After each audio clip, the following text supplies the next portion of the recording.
Bonjour et bienvenue sur votre chaîne Apprends Tech. Nous revenons aujourd'hui sur cette vidéo pour vous présenter les chaînes de caractères en langage C. Maintenant, pour commencer, on va parler de notre type char qui va nous permettre de créer des chaînes de caractères. Tout d'abord, il faut savoir que l'ordinateur ne sait lire que des nombres.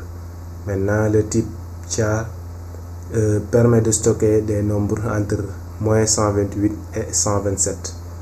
Mais en réalité, pour stocker un entier comme ce genre, on va utiliser le type int parce qu'on n'a plus ce problème là d'espace mémoire. Maintenant, on peut utiliser directement le type int au lieu de type char pour stocker un entier. Maintenant, en langage C, on utilise le type char vraiment pour créer ou bien pour stocker des caractères. Voilà, le type char donc va permettre de stocker une lettre. Pour commencer, on va donner un exemple. Par exemple, ici, on peut déclarer une lettre. Voilà notre variable lettre de type char. On va l'initialiser en donnant A. Voilà, tout en sachant qu'on va mettre les guillemets simples pour stocker un caractère. Voilà, point virgule. Maintenant, ici, à l'affichage, quand on affiche par exemple printf et on met %d, par exemple, quand on met %d et on met lettre, ici, on aura la valeur de la variable, c'est-à-dire la valeur numérique de notre variable lettre qui va s'afficher, donc la valeur de A qui va s'afficher. Donc ici à l'exécution, voilà, on a la valeur de A qui va s'afficher, qui est donc la valeur 65. Donc cette conversion est faite directement par l'ordinateur en se basant sur la table ASCII. Donc ici, maintenant, pour afficher donc une caractère, il faut mettre printf et on met %c comme caractère et ici on met notre variable lettre. Voilà, maintenant ici je vais un backslash n pour aller à la ligne. Maintenant ici donc à l'exécution, on aura donc notre lettre A qui va s'afficher. C'est ça donc, comment dirais-je, c'est comme ça donc on affiche une lettre, un caractère. C'est ça l'affichage d'un caractère. Maintenant, on va voir comment stocker, comment lire un caractère maintenant avec scanf. Maintenant, donc ici, je vais enlever cette ligne-là. Maintenant, émettre scanf. Voilà, je vais mettre scanf. Pour permettre donc à l'utilisateur de saisir une lettre que l'on va afficher maintenant à la prochaine instruction. Donc lettre. Maintenant ici on voit qu'à l'exécution, l'ordinateur nous attend pour donner une lettre. Quand on tombe par exemple B, on met entrée, la lettre B sera affichée. C'est donc ça la lecture donc d'un caractère et son affichage. Maintenant, le but maintenant de cette vidéo, c'est de nous montrer comment créer une chaîne de caractères. Donc pour commencer, on va donner l'instruction pour déclarer une chaîne de caractères et comment l'initialiser. Maintenant, donc pour déclarer une chaîne de caractères, comme on le faisait avec les tableaux, un tableau, c'est-à-dire un tableau d'entier, on faisait le type des variables que va contenir le tableau, qui sont des entiers. Maintenant ici, on va utiliser le type char. Donc notre tableau sera un tableau de caractères. C'est ça donc une chaîne de caractères. Une chaîne de caractères, c'est un tableau de caractères. Donc ici, on va mettre char. Maintenant ici, on va mettre le nom de notre tableau, chaîne par exemple. Et ici, on va mettre chaîne. Et ici, entre crochets, la taille de la chaîne. Maintenant ici, il y a un petit problème. Si on veut déclarer par exemple une chaîne de 5 caractères, par exemple le mot hello qui fait 5 caractères, il faut déclarer un tableau de caractères de 6 cases. Parce que il y a un dernier caractère du moins qui va s'ajouter, qui est le caractère de fin de chaîne, qui est le backslash 0 qu'il faut donc tenir en compte en déclarant notre tableau. Donc ici, pour déclarer notre chaîne qui va contenir le mot hello, on va réserver donc 6 caractères au lieu de 5. Donc c'est le nombre de caractères du mot plus 1 pour le caractère de fin de chaîne. Point virgule. Maintenant ici, par exemple, pour faire l'affectation, on peut affecter caractère par caractère. On va faire l'affectation caractère par caractère. Par exemple, on met chaîne 0, tout en sachant qu'on va partir de 0.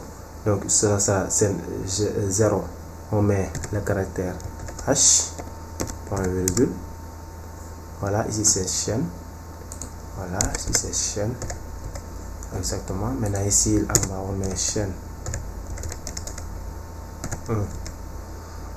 On met égal. Voilà, égal. On met E, point virgule. Ici chaîne 2 égal. On met L. Voilà, point virgule. Ici chaîne 3 égal. L aussi. On met ici chaîne 4 égal au O. Et notre dernière case qui sera donc chaîne 5 qui sera donc le caractère de fin de chaîne qui est de l'anti-slash 0 qui est notre caractère de fin de chaîne. C'est donc ça le remplissage du tableau, c'est-à-dire l'initialisation du tableau. Maintenant on peut afficher directement le tableau en faisant printf. Maintenant ici on utilisait pour un caractère %c comme caractère. Maintenant ici on va utiliser %s comme string, chaîne de caractères en anglais. Donc ici on va mettre notre nom de variable, le nom de notre tableau chaîne. Donc ici on aura à l'affichage, donc ici il y a une erreur, donc ici c'est chaîne, excusez-moi, chaîne. Voilà, maintenant à l'exécution on aura notre chaîne de caractères hello qui va s'afficher. C'est donc ça l'initialisation du tableau. Maintenant l'initialisation peut se faire aussi d'une autre manière, c'est-à-dire on le fait dès la déclaration du tableau. Donc on va enlever toutes ces instructions là et le mettre directement ici à la déclaration. Et ce n'est même pas nécessaire de préciser la taille de la chaîne. On peut enlever la taille de la chaîne, on met égal et on donne le nom entre les doubles guillemets bien sûr, on met hello, la valeur de notre chaîne. Maintenant ici l'ordinateur va détecter directement la taille de notre chaîne et il va ajouter donc +1 pour le caractère de fin de chaîne. Donc ici à l'exécution on aura le même résultat, le caractère notre chaîne hello va s'afficher. C'est donc ça l'initialisation de la chaîne. Et donc on va faire une autre chose, c'est-à-dire la lecture. Maintenant la lecture sera la récupération de la chaîne avec le scanf. Donc ici on va faire un autre exemple qui va demander à l'utilisateur de donner son prénom. Par exemple ici on va déclarer un tableau de type char, une chaîne de caractères appelée prénom. Donc prénom de type de taille on met 100 et c'est arbitraire, vous pouvez mettre tout ce que vous voulez. En tout cas vous ne devez pas dépasser, donc en donnant le nom vous ne devez pas dépasser le nombre de caractères qui a été réservé pour votre variable. Donc ici on va demander à l'utilisateur printf, on lui dit quel est votre prénom. C'est ça qu'on va lui dire, quel est votre prénom. Maintenant on va lire maintenant notre ce que l'utilisateur saisit au clavier en faisant %s comme c'est un string. Maintenant ici on va mettre prénom seulement, car ici prénom est un pointeur, c'est un pointeur sur tableau de type chaîne de caractères. Voilà, c'est un tableau de type caractère en fait. Donc on va directement prénom sans les crochets. Voilà, sans les crochets, sans aussi le et commercial. Donc ici l'ordinateur va lire la saisie et maintenant on va faire l'affichage en écrivant par exemple bonjour. Voilà, %s, on met ici prénom, point virgule. Maintenant ici à l'exécution on aura quel est votre prénom. Je dis par exemple Pape.